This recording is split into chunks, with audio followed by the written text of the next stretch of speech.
The neighbors heard a scream, then silence.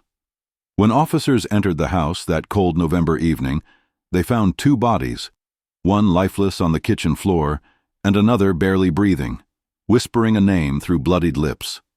But what the paramedics uncovered next would leave even the most seasoned detectives speechless. A brutal crime born from betrayal, sickness, and silence. But this wasn't just another murder. This was a tragedy fueled by a secret that destroyed an entire family. Because what started as an act of love ended in a horror no one saw coming. Before we go deeper into this chilling story, let us know in the comments where you're watching from. We'd love to hear from you. And if you're new here, click on the subscribe button so you never miss any of our upcoming videos. Riverside was the kind of town where everyone knew everyone. Tree-lined streets, Saturday farmers markets, neighbors who waved from their porches. And on Maple Drive, there was a family that seemed to embody the American dream. Samantha Hayes was 42 years old, an interior designer with a warm smile and an easy laugh. She had recently married Daniel, a quiet but successful businessman who owned a small chain of auto repair shops.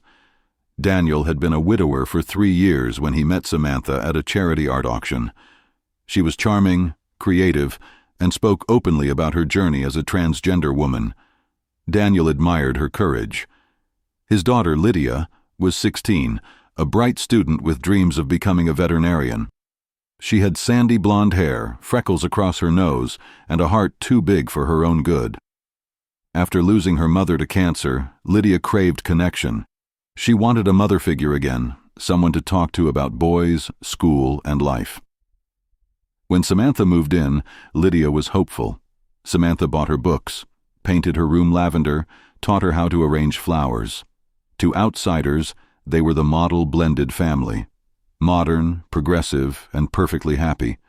But behind closed doors, tension brewed. Samantha struggled with acceptance, even in her own home. Lydia wanted love, but sometimes felt smothered. Daniel wanted peace, but was caught between two worlds. And secrets, once buried, always find their way to the surface. It started small.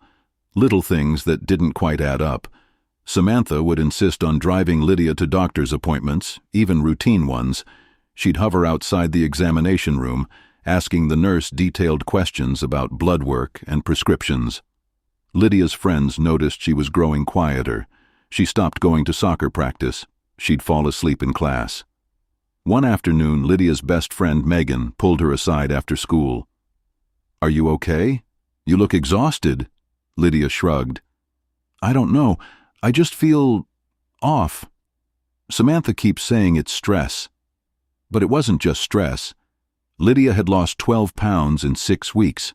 Her skin looked pale, almost translucent. Dark circles formed under her eyes. Daniel took her to their family doctor, Dr. Patel, who ordered a full panel of tests. Blood work, thyroid function, vitamin levels. When the results came back, Dr. Patel frowned. "Some of these numbers are concerning. I want to run more tests."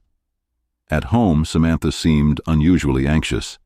She asked Daniel repeatedly what the doctor had said, what tests were ordered, when the results would come back. One evening, Lydia found Samantha standing in her bedroom doorway, just watching her sleep. It startled her awake. "Samantha, what are you doing?" Samantha smiled softly. "Just checking on you, sweetheart. I worry about you." Lydia pulled the blanket tighter. "I'm fine, just tired." But the results didn't make sense, at least not yet. In her diary, Lydia wrote, "She looks at me sometimes like she's afraid I'll disappear, or maybe like she's afraid I'll discover something. I don't know which scares me more." Megan urged Lydia to talk to her dad, but Lydia hesitated. She didn't want to cause problems. Samantha had been through so much rejection in her life. Lydia didn't want to be another person who made her feel unwelcome. But deep down, something felt wrong. 2 weeks later, Dr. Patel called Daniel into his office alone. His face was grave. "Daniel, I need to ask you something sensitive. Has Lydia been sexually active? Has she used intravenous drugs?" Daniel was shocked. "Absolutely not. She's a good kid. Why are you asking me this? Dr. Patel slid a paper across the desk. Because her blood test came back positive for HIV. The room spun. Daniel felt his chest tighten. That's impossible. There has to be a mistake. Dr. Patel shook his head. We ran it twice. I'm so sorry. Daniel drove home in a daze. When he walked through the door, Samantha was in the kitchen making dinner. He didn't say hello. He just stood there, staring at her. We need to talk. Samantha turned, her smile fading. What's wrong? Daniel's voice cracked. Lydia tested positive for HIV. Samantha's face went white. She gripped the counter. That's not possible.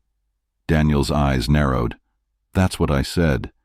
But the doctor ran it twice, so I need you to tell me the truth, Samantha.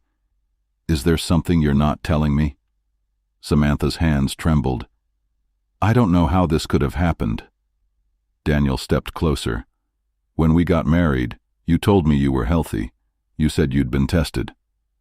Samantha looked away. I was. I am. But Daniel wasn't convinced. He pulled out his phone and called their lawyer. Within hours, investigators began digging into Samantha's medical history. What they found was devastating. Samantha had been diagnosed HIV positive 8 years earlier before she met Daniel. She had been on antiretroviral therapy, but had stopped taking her medication 18 months ago. She had lied on her health disclosure forms. She had withheld her status from Daniel and Lydia. When confronted, Samantha broke down. I was ashamed. I thought if I told you, you'd leave me. Everyone always leaves me. Daniel's voice was cold. You put my daughter at risk. Samantha sobbed. I didn't mean to. I wanted to be part of a family. I wanted to be loved. But the line had already been crossed, one that could never be undone. And the way it was discovered would turn this family from victims into headlines. The police were called. Detectives arrived at the house on a gray Thursday morning. They questioned Samantha for hours. She maintained that it was an accident, that she didn't know how Lydia could have contracted the virus. But forensic investigators found disturbing evidence. In Samantha's bathroom, hidden in a locked drawer, they discovered syringes, vials of her own blood, and a journal. The journal entries were chilling. I want her to understand me. I want her to know what it's like to carry this weight. Maybe then she'll stop pulling away. Another entry, dated 3 months earlier.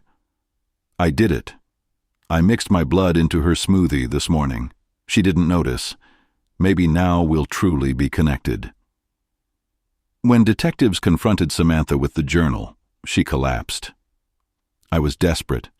I didn't want to lose her. I thought if she had the same illness, she'd need me. She'd understand me. We'd be the same. Daniel vomited when he heard the confession. Lydia, still weak and hospitalized, could barely process the betrayal. The stepmother who had painted her room, who had taught her to bake cookies, who had held her when she cried about her mother, had intentionally infected her with a deadly virus. The story was no longer about illness. It was about intent.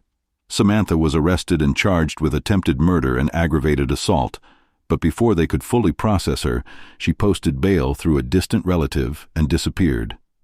Her phone was turned off.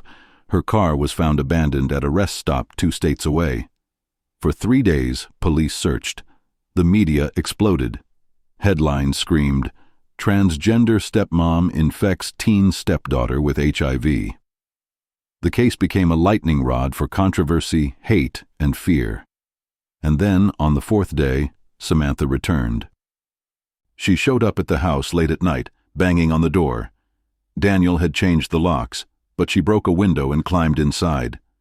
Lydia was upstairs resting. When she heard the commotion, she came down slowly, clutching her phone. Samantha stood in the living room, wild-eyed and shaking. "I need to talk to you. Please, just listen." Lydia's voice was barely a whisper. "You need to leave." Samantha stepped closer. "I never meant to hurt you. I just wanted you to love me. I wanted to matter." Lydia's eyes filled with tears. "You gave me a disease. You ruined my life." Samantha's face twisted. Your life?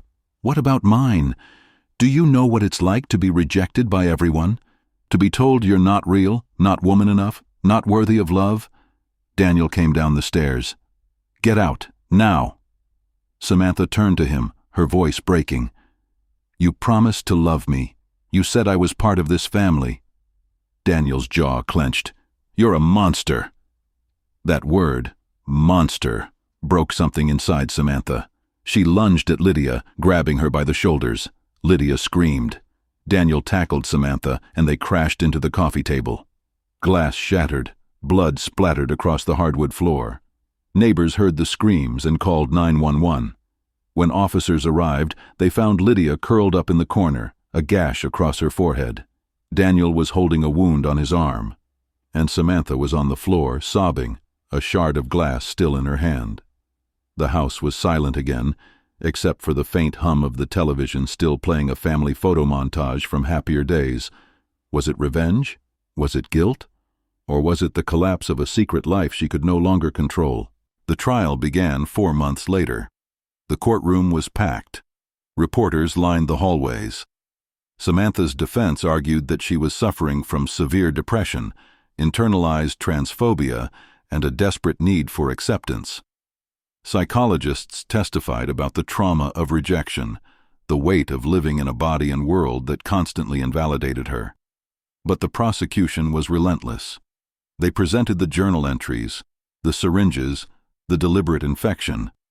They called Lydia to the stand. She was pale, thinner than before, but her voice was steady. She told me she loved me, and then she tried to kill me.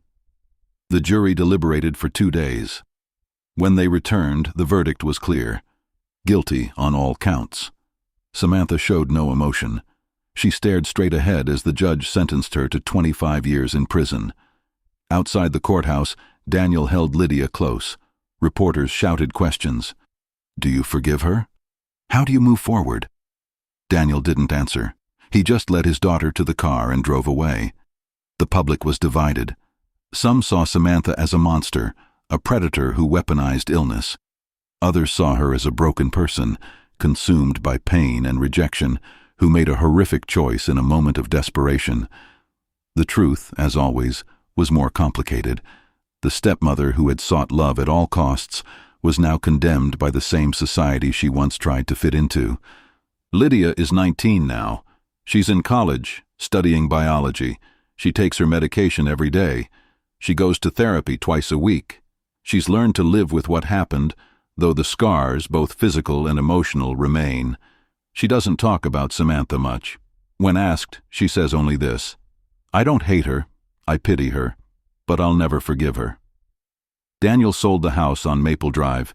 He couldn't stand to be there anymore. He remarried a few years later to a kind woman named Rachel, who understood his trauma and loved Lydia like her own. They live quietly now, far from Riverside, far from the headlines.